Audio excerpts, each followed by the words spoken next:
Buenas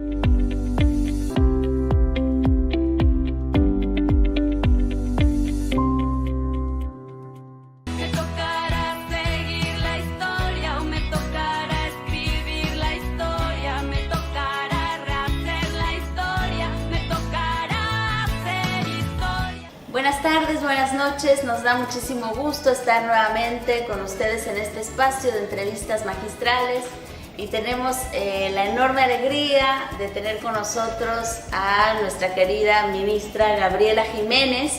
Ella es ministra del Poder Popular para Ciencia y Tecnología en Venezuela y bueno, ella es una personaje realmente muy importante de esta revolución bolivariana, porque además tiene a su cargo la vicepresidencia y trabajando temas de salud, trabajando temas de ciencias, de tecnología, pero con un enfoque que es el que queremos el día de hoy platicar con todos ustedes, porque es un enfoque descolonial. De hecho, en redes sociales se la ha conocido como la ministra descolonial.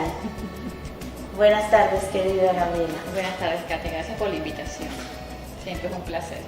Y bueno, pues quisiéramos comenzar esta sesión justamente que nos pudiera hablar del tema de ¿por qué una descolonización de la ciencia?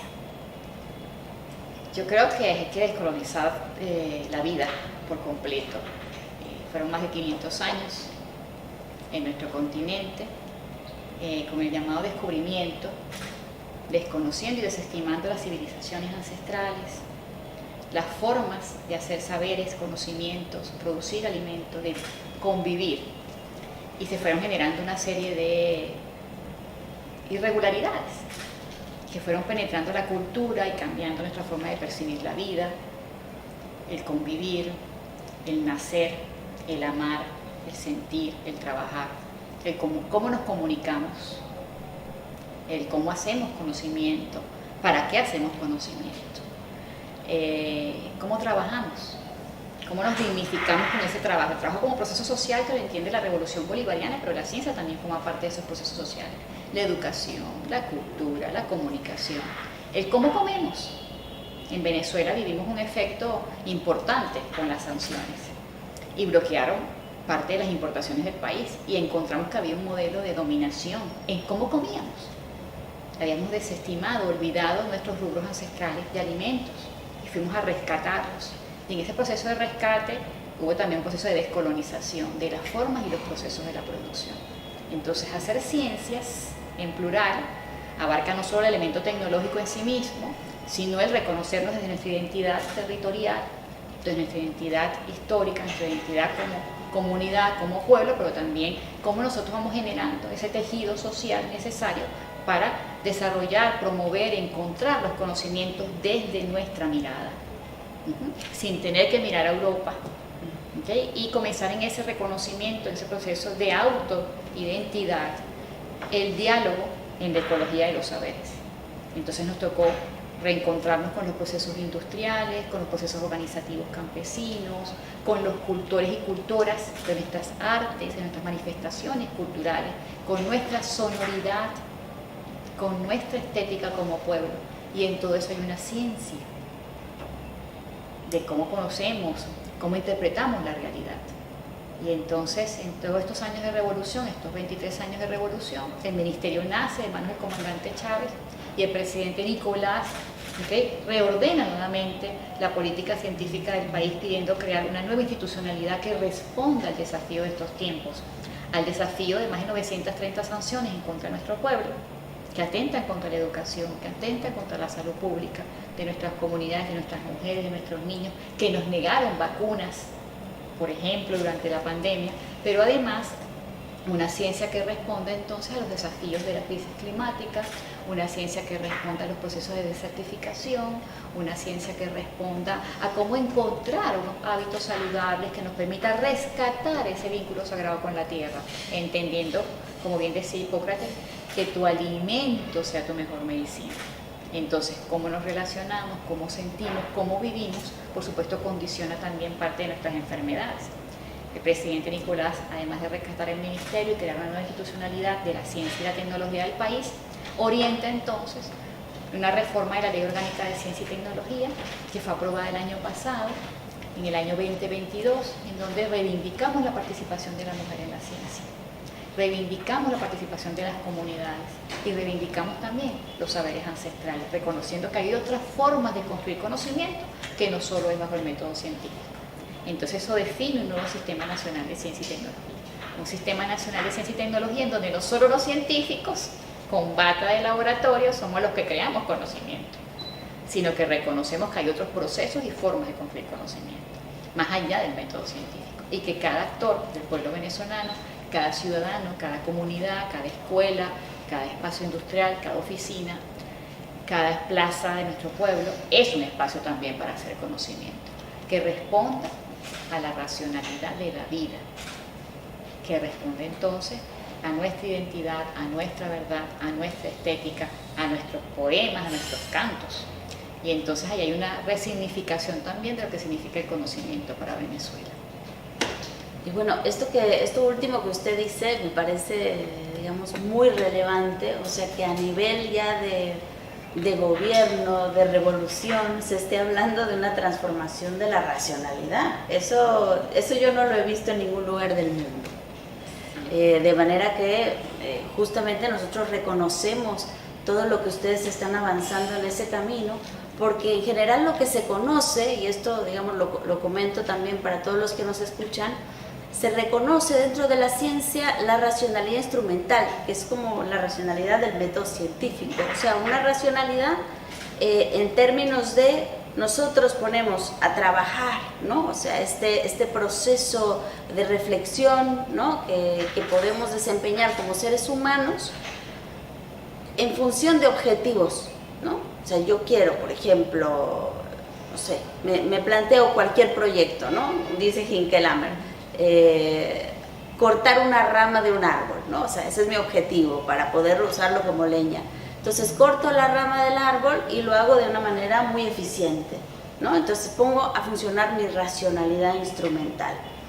Pero hay otra racionalidad que es la que está justamente enfatizando la ministra, que es la racionalidad de la vida, que tengo que calcular no solamente en lograr mi acción, porque puedo también querer construir una bomba atómica, ¿no? Y ya se construyó, ¿no? O sea, para matar de manera más eficiente a mayor cantidad de personas. Entonces, de pronto tenemos la racionalidad instrumental, es muy irracional en términos de que puede atentar contra la vida, mientras que la racionalidad de la vida es una racionalidad ética.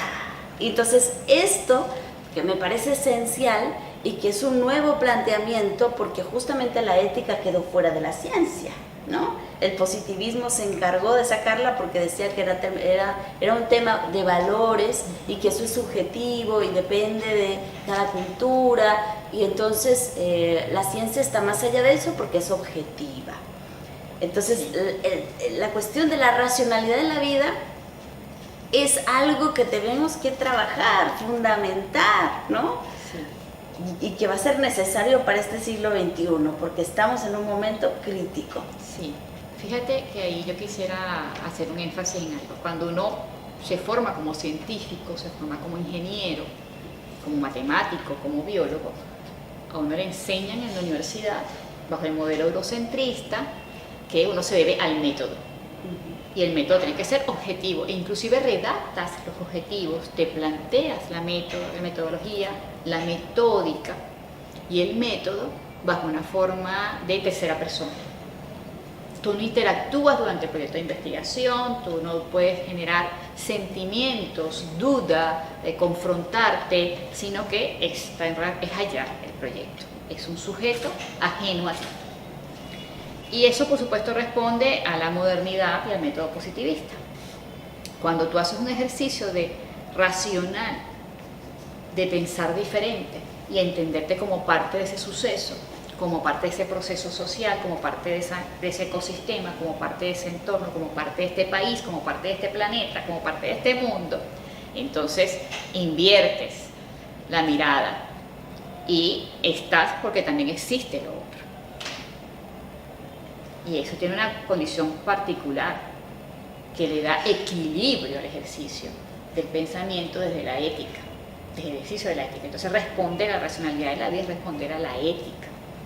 Y no solo es un suceso individual, es un suceso colectivo. Entonces debes desprenderte de ti mismo también, sino también pensar en la comunidad. Entonces hacer ciencia en una mirada de comunidad, lo que nosotros nos ha convocado el presidente Nicolás, pero también lo hizo el comandante Chávez, cuando llamó el Plan Nacional de Innovación Popular. Le llamó al pueblo a desarrollar sus inventivas, sus creaciones, reconociendo también el valor del conocimiento, de la técnica y de las tecnologías que desarrollaban las comunidades. Y que no solo ocurría en la industria o en los centros de investigación o en las universidades clásicas, que es el modelo más positivista de la ciencia eurocentrista, que además penetró en todos nuestros modelos educativos y culturales. Cuando tú convocas al pueblo y lo haces sujeto del Sistema Nacional de Ciencia, le estás diciendo que sus contribuciones también son valiosas. Y hay una mirada de diversidad de pensamiento. Y esto también es un ejercicio ético. Y entonces también promueves paz, promueves tolerancia, promueves participación, promueves diálogo. Y entonces cada persona tiene el derecho a participar también en el ejercicio de la construcción del conocimiento. Democratizas también la ciencia y la tecnología en el acceso y en la producción. Y no solo queda atrapado en el tubo de ensayo de quienes portan la bata blanca. Eso fue lo que nos pasó a nosotros cuando fuimos formados en los 80, en los 70, bajo ese método. Responder a una ciencia diferente, en donde todos pueden contribuir, todos pueden participar, que la ciencia ocurre más allá del tubo de ensayo, que en la comunidad, cuando una madre hace un ejercicio con sus niños en la plaza, recogiendo las frutas, ahí también hay una práctica, hay un saber, hay una espiritualidad que acompaña también ese ejercicio de conocimiento y de convivencia. Entonces eso permite que, por supuesto, todos seamos corresponsables de la gestión del conocimiento.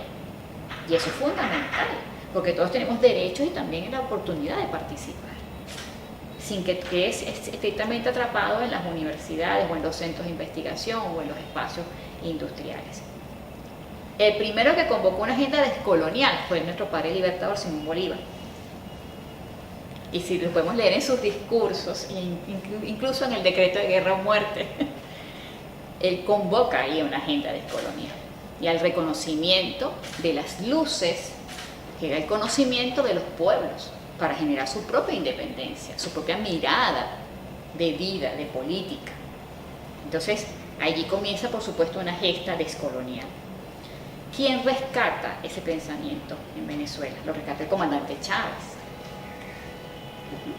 E inclusive comienza a generar toda una política y un cambio en el tren ejecutivo, en el gabinete, y crea el Ministerio de Ciencia, pero también crea el Ministerio de Mujeres, también crea el Ministerio de Pueblos Indígenas, y va creando entonces unas instancias para el gobierno, para el Estado, que permitan fortalecer y visualizar a esos actores que también son pueblo, y que se expresen en la política nacional para construir bienestar, con una mirada venezolana.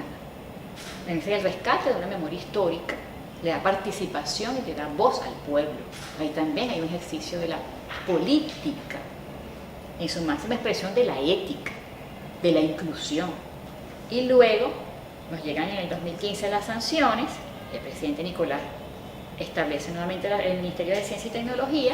¿Para qué? Para responder a una nueva institucionalidad, al desafío que tenemos sobre las sanciones, pero el desafío de un mundo, de un cambio de era, donde ocurre la transformación digital de la vida, y los estados estamos inmersos en ese cambio tecnológico. La pandemia marcó un antes y un después, en donde los modelos de salud se quebrantaron y no pudieron responder a la vida.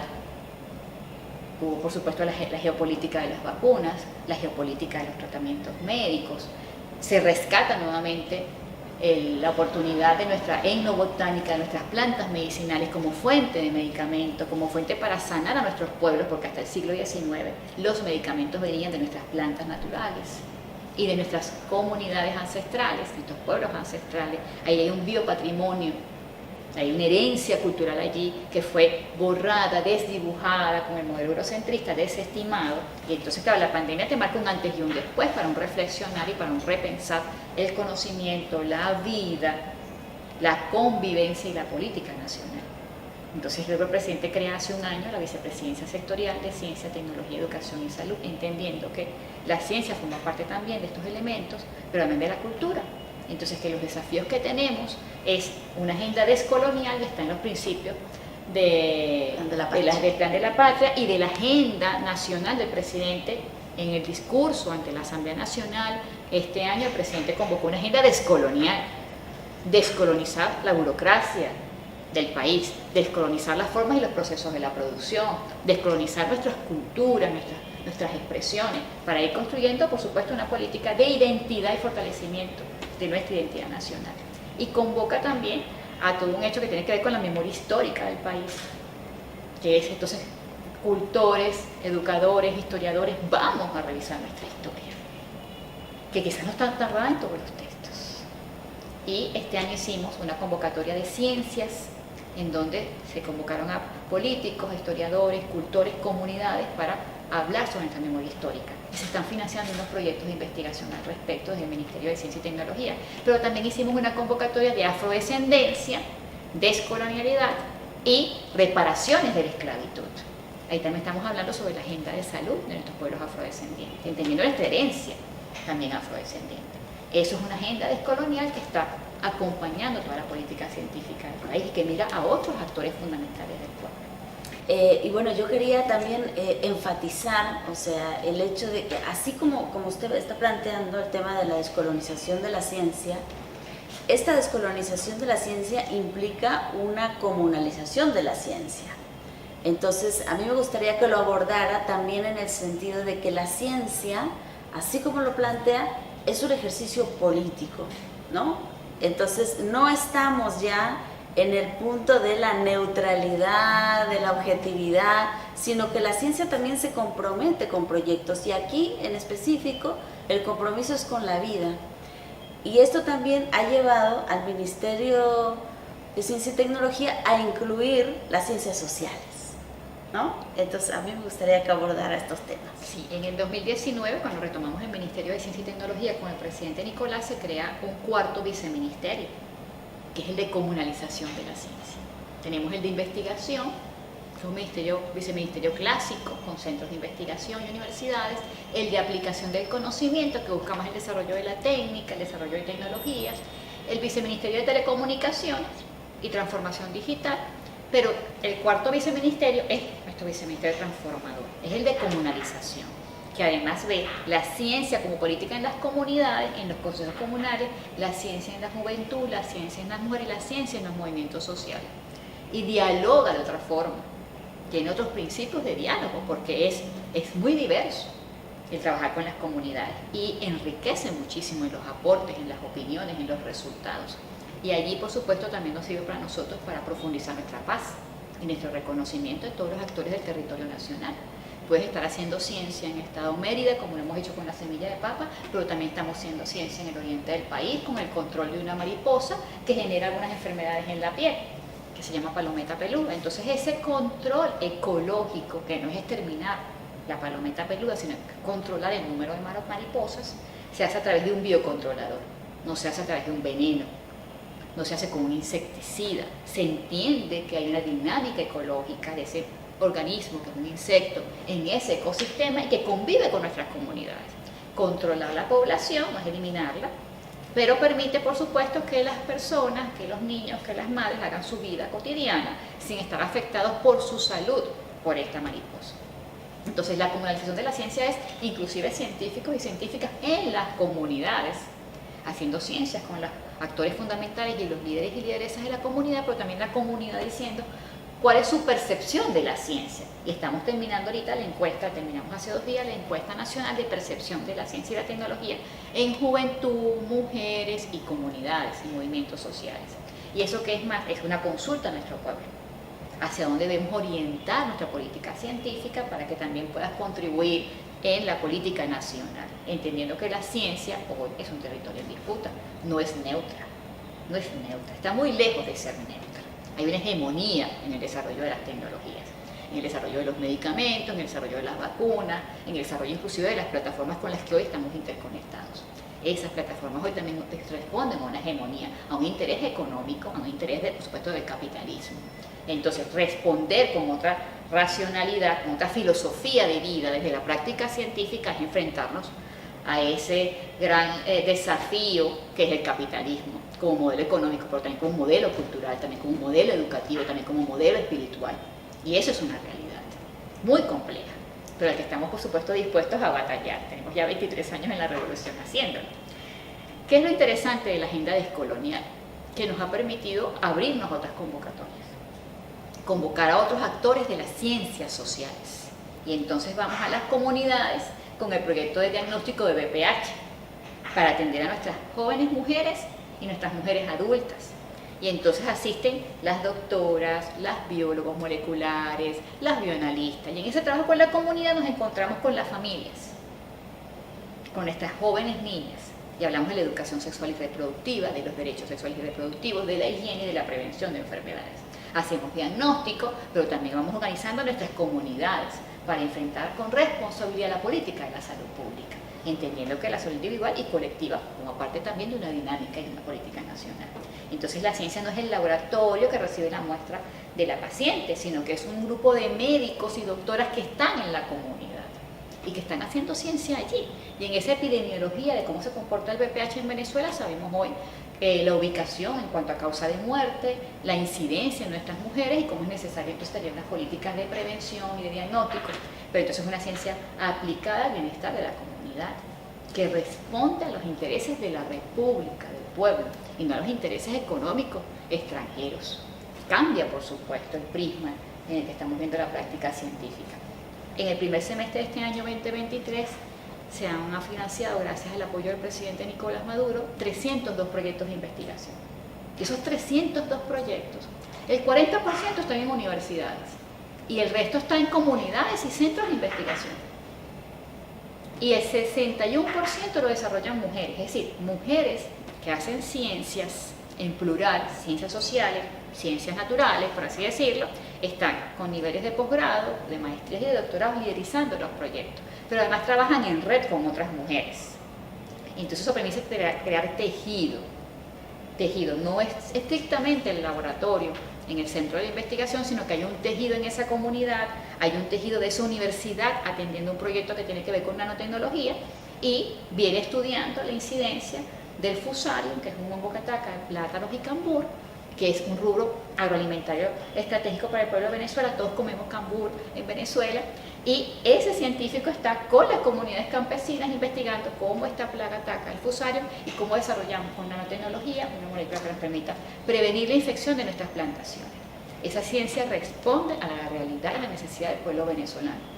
No responde a una línea de investigación que esté gobernada por Londres o Francia o Europa, como antes pasaba en Venezuela. Entonces las convocatorias son permanentes y los investigadores y las comunidades formulan proyectos. De esta misma forma hay el semillero científico, que es nuestra esperanza, que son nuestras niñas y nuestros niños en edad escolar que comienzan a hacer visitas a los laboratorios de investigación, visitas a las fábricas, visitas a los espacios de nuestras industrias, pero allí hablamos de la ciencia, pero no la ciencia en sí misma, sino la ciencia en lo cotidiano, la ciencia en el bienestar, una ciencia didáctica, una ciencia lúdica, una ciencia recreativa que inclusive te representa y te reconoce como parte de la naturaleza. No le decimos a nuestros niños hay que salvar el planeta, no. Si nosotros respetamos el planeta, la naturaleza en sí misma, como nosotros somos parte de ella, no hubiese la situación tan compleja de la crisis climática. Entonces eso cambia. Yo existo porque existe una naturaleza y yo soy naturaleza también. Ese reconocimiento entre pares elimina las hegemonías de las supremacías que existían del conocimiento científico de la modernidad, impuesto por la modernidad, e inclusive del conocimiento blanco, de la supremacía blanca también, o de la supremacía del hombre en el conocimiento. Entonces, parte de estos indicadores que te cuento no solo son cuantitativos, son cualitativos. Son mujeres en las comunidades que están trabajando con sus niños, organizando el semillero científico, y esos niños van a nuestras salas de infocentro, que son espacios de informática gratuitos, en donde están aprendiendo programación en software libre. Nuestro Estado tiene una política de infogobierno que responde a software y datos abiertos. Nosotros no promovemos el software privativo. Entonces estos niños aprenden software libre, electrónica y robótica. ¿Qué queremos nosotros con esto? El pensamiento lógico, el pensamiento crítico, la ética en el ejercicio de la transformación digital. y que sean herramientas para el bienestar, y que estas herramientas de comunicación y de informática se democraticen en el pueblo venezolano, pero en nuestras comunidades. Estos espacios son gratuitos, de formación, de acceso a internet, y los facilitadores son trabajadores también del ministerio, que viven en esas comunidades. Entonces se convierte todo en un epicentro de comunalización de la ciencia. Bueno, se me han abierto un montón más de preguntas y tengo que reprimirme un poco para poder centrarnos en temas en concreto. Por una parte me gustaría que pudiera abordar el tema de las mujeres, ¿no? Porque usted además es conocida como una ministra feminista y el trabajo que usted ha ido desarrollando ha impulsado mucho más la participación de mujeres en la ciencia, porque además sabemos que la revolución bolivariana no se entendería sin la participación de la mujer, que es pilar y sostén de esta revolución. Sí, bueno, nuestra revolución, más del 70% del liderazgo en las comunidades son nuestras mujeres, organizadas en los comités locales de alimentación, en las mesas técnicas de agua, en las mesas de telecomunicaciones, en las mesas de ciencias. Nuestras comunas tienen su mesa de ciencias. Como también discuten la política alimentaria. ¿Qué son las mesas? Las mesas son instancias de organización en donde las comunas y nuestros consejos comunales tienen designados personas de la comunidad que organizan la política y discuten al respecto y plantean proyectos. Pueden plantear proyectos por lo menos para conectar y tener el servicio de telecomunicaciones, y también proyectos para formular. Nosotros deseamos un núcleo del semillero científico. En esas mesas de telecomunicaciones se discute sobre telecomunicaciones, se formulan proyectos e ideas y propuestas territorializadas que contribuyen a la economía local, al desarrollo territorial, con sus realidades, con su mirada del territorio, y las mesas de ciencia hacen lo propio igual. ¿Cuántos infocentros, cuántas salas informáticas tienen allí? ¿Cuántos servicios de telecomunicaciones? ¿Cuántos proyectos de investigación se pueden desarrollar? ¿Cuántos proyectos de biotecnología asociada al rescate de nuestras semillas? Que no es manipulación de nuestras semillas genéticamente, no, es el rescate de nuestras semillas, rescatar, conservar y multiplicar nuestro patrimonio genético.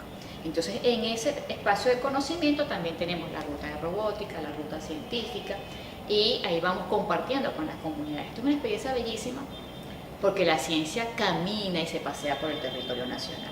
Dialogan los territorios con cada una de las miradas. En Falcón, con las realidades de salud de Falcón, en donde tenemos proyectos que tienen que ver con ingeniería biomédica. En Mérida tienen que ver con la semilla, con la parte de informática. Como te hablé, en el oriente del país estamos trabajando con el control de una población de un insecto, con enfermedades locales. Con nuestras comunidades indígenas también tenemos proyectos que tienen que ver con saberes ancestrales y ecología de los saberes, antropología también. Entonces, dependiendo del estado del país, del territorio, tenemos proyectos orientados. De estos 302 proyectos que se están financiando solo en el primer semestre del año, 61% son de mujeres. Son mujeres que formulan sus proyectos de investigación y nos indican.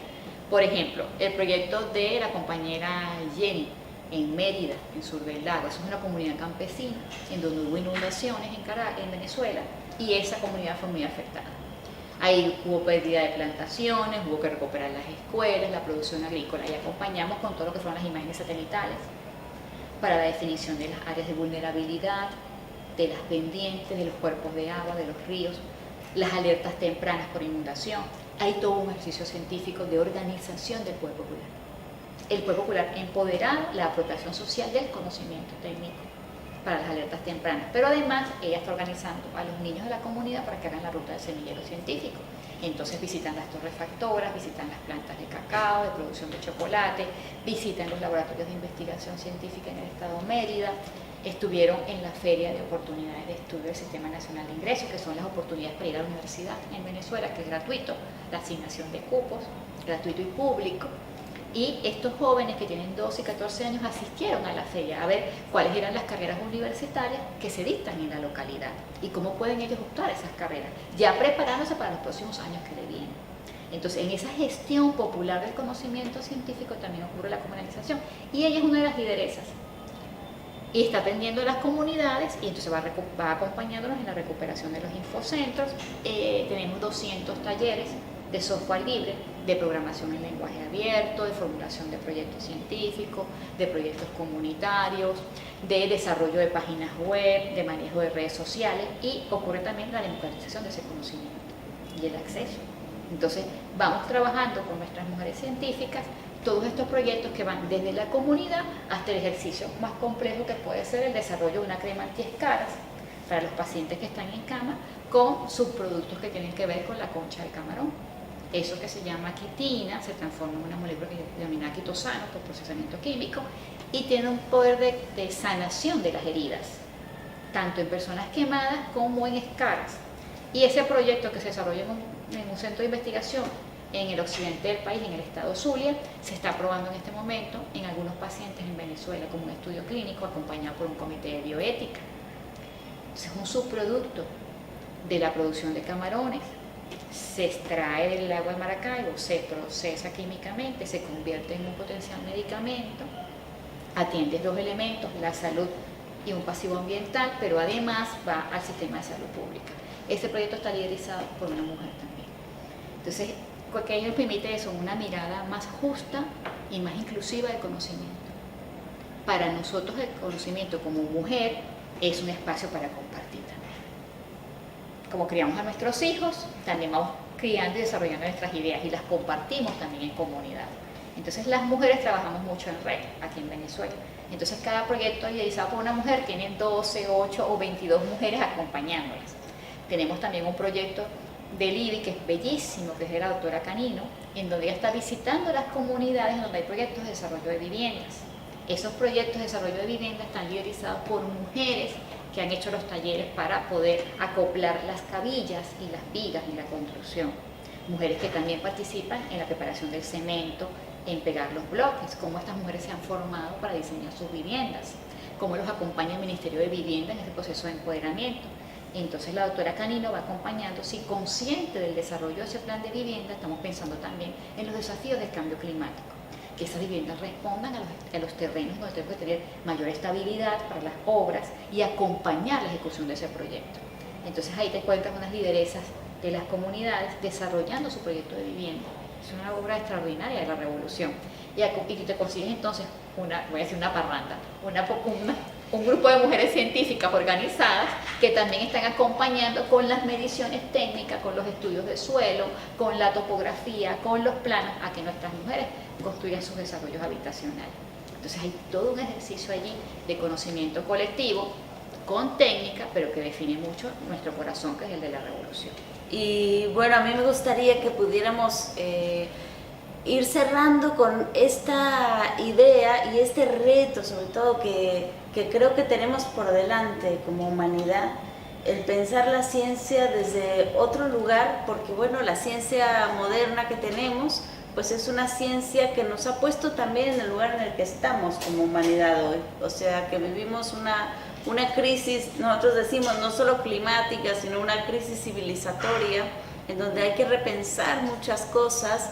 Y justo en el momento en el que estamos, en donde nos ha llegado estos últimos avances científicos de la inteligencia artificial, que nos pone de manera bastante vulnerable, ante una comunicación en la cual ya no podemos confiar del todo. O sea, ahora se puede producir noticias, se pueden producir contenidos que no tienen nada que ver con lo real. O sea, a mí me espanta muchísimo. O sea, el día de hoy podríamos tener, por ejemplo, un video de Hugo Chávez, ¿no?, hecho con inteligencia artificial, diciendo todo lo contrario de lo que el comandante ha sostenido.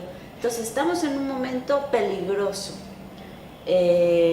vulnerable, y yo siento que, bueno, también en Revolución se tiene que ir desarrollando una contrainteligencia artificial, y esta contrainteligencia artificial no tiene que ser solamente técnica, porque bueno, obviamente habrá que pasar por ahí, sino que tiene que ver con una creación de contenidos, porque muchas veces pensamos la tecnología en términos objetivos, ¿no?, en términos neutrales, pero la tecnología también tiene una cosmovisión y muchas veces confundimos el tema y decimos la tecnología es un derecho humano. Entonces hacemos llegar el internet a nuestras comunidades, a nuestros pueblos originarios, así, sin ningún tipo de criticidad, sin ningún tipo de discurso o de reflexión que acompañe y muchas veces lo que hacemos llegar justamente es el imperialismo, la modernidad, el egoísmo, el individualismo, y eso termina por avasallar los procesos de reflexión, los procesos de revolución y de transformación que queremos impulsar por otra parte. Entonces tenemos que avanzar, ¿no?, en la producción de tecnologías que nos permitan defendernos y en la producción de contenidos que también nos permita dar la lucha de las ideas. Fíjate, para mí la inteligencia artificial, más que un desafío, responde por supuesto a unos intereses. Quien hace los algoritmos es un ser humano. Claro. Si la epistemología, si la filosofía de vida, si el individuo en sí mismo no tiene una práctica ética, el algoritmo que va a desarrollar va a responder a algo contrario a la vida. Entonces, si el algoritmo está pensado por una persona xenofóbica, racista, patriarcal, individualista, va a responder entonces a esto. Y cuando entras a cualquiera de las plataformas de inteligencia artificial, que la mayoría están bloqueadas para Venezuela, por cierto, están bloqueadas para Venezuela como parte de las sanciones. ¿Qué sucede? Tú colocas científico y te va a salir un hombre blanco caucásico. Caucásico es una bata de laboratorio. Si colocas secretaria, te va a salir una mujer, por ejemplo. No vas a ver afrodescendientes. Cuando haces estas preguntas, el algoritmo no te va a colocar una persona afrodescendiente en un laboratorio clásico de investigación. ¿Por qué? Porque responde a la racionalidad de quien hizo el algoritmo. Entonces, ante esto, la práctica ética de la institucionalidad del pueblo y del Estado. Pero como te dije anteriormente, los Estados estamos inmersos en el desarrollo de las tecnologías de la información, en todo lo que es el creciente crecimiento de las telecomunicaciones en el mundo. Entonces, cuesta en ocasiones controlar y regular lo que sucede extraterritorialmente. Entonces, tienes que hacerte de tus propias plataformas. Tienes que promover tu propio desarrollo de tecnologías que respondan a tu filosofía de vida, a tu filosofía de Estado, a tu filosofía de bienestar social, entendiendo que esa es la suprema felicidad de nuestro pueblo. Entonces, ahí está el corazón de la revolución. Nosotros trabajamos en software libre por eso mismo. Ciencia libre, ciencia abierta, ciencia para la vida, ciencia para los pueblos libres. Entonces, eso responde a otra filosofía, a otra práctica y a otra política de Estado. Pero además nos toca entonces trabajar con mujeres y con jóvenes, porque son las poblaciones más vulnerables, ¿ok? Para que las tecnologías no les generen realidades diferentes a las realidades apropiadas, a la cosmovisión apropiada, y subjetividades también que no premiarían o que no llevarían a la felicidad apropiada del individuo, al desarrollo del individuo en su integralidad como ser y comunidad, y a su vez siendo comunidad el desarrollo colectivo, a la integración del colectivo. Entonces, nosotros venimos trabajando con el CNTI, que es el Centro Nacional de Tecnología de la Información, 200 programas de formación en esta materia. ¿Para qué? Primero, una primera vanguardia de conciencia de qué significa trabajar en software libre, qué significa la inteligencia artificial. Y si fuese tan inteligente, ¿por qué destruye el planeta? Si fuese tan inteligente, ¿por qué no reconoce la diversidad de ciudadanos, de culturas, de etnias, de religiones, de pueblos ancestrales? Si fuese tan inteligente, no debería ser tan sesgada. Entonces, ¿a qué inteligencia hablamos? Que descolonizar la inteligencia artificial. Entonces, yo les digo, no es tan inteligente como la gente la titula en el nombre, ¿no?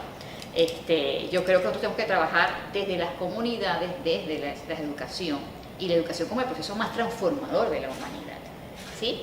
Bajo la ética. Entonces, bajo la ética, yo no usaría jamás un algoritmo en donde no me refleje tu pensar o tu ser a expensas de que solo refleja el mío.